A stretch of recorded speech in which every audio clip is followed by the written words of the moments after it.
também tem uma questão de nós tentarmos vencer o padrão. Eu tinha esse padrão de querer provar que eu dava jeito em homem, que era mais pra lá do que pra cá, assim, sabe? Aquele cara que eu dei exemplo pra vocês aqui, aquele cara que, né, tá nas festas, fazendo as coisas, que é o popular, o galinhão. Eu tinha uma coisa, porque a primeira rejeição que eu sofri na minha vida amorosa, lá com 12 anos de idade, que eu me apaixonei por um menininho do colégio, ele era esse popular, esse, né, que, ai, todo mundo gostava dele, tal, e tinha menininhas, não sei o que, eu era apaixonada por ele. E aí a gente ficou junto, meu primeiro namoradinho da vida. O que aconteceu? Qual foi meu primeiro trauma ali? Me trocou, né? Simplesmente me parou de falar comigo, me deu pé na bunda, ficou com outra menina numa festa lá, no meio de todo mundo. Eu chorei por meses, aquilo me marcou muito. Essa foi a primeira marca que foi conjecturando o meu padrão de relacionamento. A partir daí, o que foi acontecendo, né? Eu fui sempre me atraindo por esse perfil de homem. Menino na época e depois por homens, né? Quando eu amadureci. Quer dizer, não amadureci, né? Adulteci, porque amadurecer eu demorei mais pra amadurecer. Mas eu me atraía por esse tipo de cara. E eu sempre queria esse tipo de cara. Por quê? Porque existia um lugar dentro de mim que falava assim, Gabriele, você é boa, você vai conseguir. Você vai pegar esse cara que ninguém dá jeito e você vai dar jeito nele. Você vai ser a deusa maravilhosa que vai mudar este homem. Era uma questão de validação do meu ego. Eu só vou provar do meu valor, eu só vou provar que eu não sou aquela trouxa que meu primeiro namoradinho me traiu e me trocou na meio de todo mundo lá, quando eu vencer isso e eu vou provar pra todo mundo que eu dou jeito em homem. O que acontece, gente? A gente vai se relacionar com esses caras que não prestam. E aí o cara te troca, te trai. E aí você sai e fala assim, nossa, mas os homens são todos assim. Mas a gente acaba procurando esse perfil de homem. Eu demorei pra perceber que eu procurava sempre esse perfil de homem. E aí, quais foram os erros que eu acabei caindo quando eu falei, opa, peraí, tô entrando nisso, só procuro esse perfil de homem. Não, esse tipo de cara não dá pra mim, sempre vai me trocar, não, vou mudar isso. Quais foram os erros que eu cometi? Que talvez vocês tenham cometido ou estejam cometendo também. O primeiro erro é a gente acabar indo para o extremo oposto. Achar que tudo naquele padrão é ruim. Não é. Se você se atrai por um perfil de homem, existem coisas ali que mexem com você. Só que existem coisas nesse homem que são boas e coisas que são ruins. Aquela energia masculina forte, por exemplo. Aquela energia de liderança, de resolvedor, de protetor. Aquele cara que faz acontecer, que é independente, que se posiciona, que fala. Isso não é ruim. Agora, aquele cara que tá sempre ali nas festas e falando com um monte de mulher e gosta dessa validação de ego, né? E tem aquele histórico de vários relacionamentos e se orgulha disso. Opa, pera lá. Às vezes essas características estão no mesmo homem, às vezes não. Só que o que a gente precisa entender é que se existe coisas nesse homem que me atraem, eu não posso descartar tudo dele. Porque senão o que vai acontecer? Eu vou cair no extremo oposto. Eu vou buscar um relacionamento que teoricamente funciona muito bem no campo racional. Então, um cara mais quieto, que não sai de casa. Tô dando meu exemplo aqui, tá, gente? Um cara mais quieto, que não sai de casa, que não tem uma energia masculina muito forte, que é mais fechadinho, assim, ou que não tem essa coisa de ir lá e fazer acontecer, mas teoricamente ele é uma opção mais segura, a gente vai se relacionar com ele, o que acontece? Você não tem atração por ele. Tem tesão, se apaixona. Que merda, né? Que merda de relacionamento é esse? A gente não precisa disso. Nem tudo é ruim. Então a questão é eu adquirir essa sabedoria pra olhar e falar, poxa, esse cara aqui não é legal pra mim por conta disso, disso. Mas tem coisas que eu gosto nele. E essas coisas aqui eu quero em um homem. valores mais profundos, né? Que a gente conversou na live de ontem, inclusive. Mas esse outro aqui, ele não tem essas questões. Então não adianta ele ser bom pra mim racionalmente. Ele não mexe comigo, ele não me atrai. Ele não tem aquela química, né? Que não é aquela química que precisa bater de um primeiro momento, mas é uma questão de atração que vai sendo construída, né? A alquimia ao longo dos primeiros encontros, das semanas, até dos meses. Porque às vezes um cara que, a primeira vez que você conhece ele, não vai mexer com você daquele jeito, mas tem alguma coisa ali que você, aquela intuição feminina que fala, não, calma, tem alguma coisa nesse homem que me parece um bom sinal. Ele começa a dar uns sinais ali de masculinidade forte, você fala, deixa eu ver. Aí você vai construindo essa alquimia com ele, tá?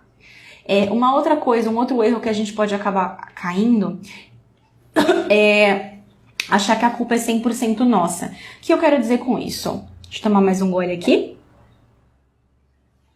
O que você materializa na sua vida é responsabilidade sua. Mas a gente não pode simplesmente pegar e falar assim, o cara me traiu, por exemplo. Então eu que sou um lixo. Eu que sou um lixo de mulher, eu não sei segurar homem, eu que tô atraindo só esses caras. Existe a sua responsabilidade, existe a responsabilidade dele. Quando o homem te trai, você tem a responsabilidade de talvez ter percebido sinais, não ter feito nada com aquilo, ter continuado naquela relação e se permitido ficar ali. Essa é a responsa nossa. Só que a gente não pode esquecer que o homem, esse cara, ele tem a responsabilidade dele. No sentido de, se ele te traiu, o mau caráter é ele. Não é você a pessoa ruim da história. Ele que fez. Quando uma pessoa faz algo, aquilo diz sobre ela e não sobre mim. O que diz sobre mim é se eu vou continuar nessa relação ou não, ou se eu vou aprender a olhar melhor os sinais. É muito mais essa postura. Agora, não sinta que você é uma mulher insuficiente porque o cara te traiu. Porque, Deusa, vamos lá. Você teve as suas falhas numa relação, por exemplo. Mas um homem de valor, ele não trai, ele termina. Ele avisa antes, né? Antes mesmo de terminar, ele tenta conversar, ele tenta entender, fazer o negócio acontecer ali, modificar o que precisa ser modificado. O homem de valor, ele investe no relacionamento também. Porque ele quer fazer aquilo funcionar de alguma forma. E se nada daquilo funciona, poxa, aí sim ele vai lá e termina. Agora o cara que não conversa, que não fala nada, simplesmente vai lá e extrai e aí a culpa é sua. Eu tive uma aluna que ela sentia muita culpa dentro de um relacionamento que tinha terminado, porque ela falou assim, Gabi, eu tive alguns comportamentos no relacionamento e aí ele terminou comigo e alegou tudo isso, só que eu não sabia daquilo. Eu só me liguei que aquilo realmente era um ponto preocupante e que machucava ele quando ele terminou. E aí a gente teve um trabalho em cima disso, né? De ela não pegar a culpa da questão dele trazer pra ela, porque a gente só pode mudar aquilo que a gente sabe, aquilo que a gente vê. Então, esse homem, se ele não falou nada, se ele não se comunicou, se ele não demonstrou que ele estava infeliz, que ele estava incomodado, se ele não propôs mudanças e soluções pra ela, como que essa mulher ia adivinhar alguma coisa? Ela não ia conseguir adivinhar nada. A gente não tem bola de cristal. Um relacionamento se faz entre dois adultos, né? Então, não tome 100% dessa culpa para você. Pegue a parte que te cabe e deixe a do outro para ele, tá bom? E o último erro que a gente acaba cometendo, minhas deusas, é acreditar que a mudança vai ser rápida. O que eu quero dizer com isso? Legal, comecei a estudar aqui com a Gabi, tô me conhecendo, tô entendendo mais essa questão sobre como conseguir um relacionamento com um homem de valor, padrões de comportamento, erros, beleza. Tô pronta agora, universo, me manda um homem de valor. Aí a gente, entrei no aplicativo aqui, já vou conversar com o cara, já vou ter meu primeiro encontro. Chego lá, é mais um do mesmo. É igualzinho aquele último que eu saí. Meu Deus do céu, eu já falo, não tá dando certo, mas meu Deus, o que tá acontecendo? Deus, deixa eu te contar uma coisa. Esse processo é um processo que precisa ser vivenciado e não só teorizado. O que eu quero dizer com isso? Antes de o universo te mandar alguém melhor, de aparecer esses homens de valor na sua vida, vai aparecer mais do mesmo. Mais trastes, mais desses caras. Por quê? Porque você precisa provar com as suas atitudes e comportamentos que você mudou.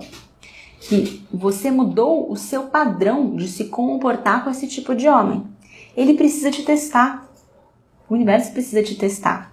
Se ele te manda mais do mesmo e você continua agindo da mesma forma, ele entendeu que você não aprendeu ainda, né? Que existe uma questão a ser curada aqui dentro. É por isso que a gente acaba atraindo o mesmo perfil de homem. Porque eu preciso... Não adianta eu querer que as situações mudem para que seja mais fácil de eu agir. É claro que eu tenho minha dificuldade. Eu tenho minha dificuldade de lidar com aquele cara. De conversar ou manter ali alguma postura quando o cara faz alguma coisa que eu não gosto. Mas é por isso que ele tá na minha frente. Porque quem tem que mudar, aprender, amadurecer sou eu. Então, ele tem que vir na minha vida como um teste, como uma prova, para que eu possa passar de ano, para que eu possa me provar. Então, até a gente pode estudar, praticar tudo, entender tudo na teoria, mas tem que ir para a vida real e praticar na vida real.